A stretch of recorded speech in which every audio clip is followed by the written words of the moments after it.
and touch the sound of silence.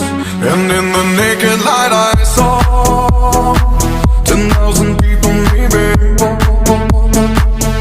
People talking without speaking, people hearing without listening, people writing songs that voices never share, and no one dared disturb the sound of silence.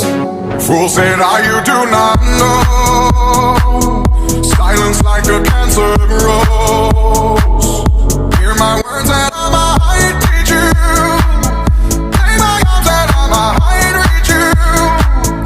But my words, like silent raindrops, fell and echoed in the wells of silence.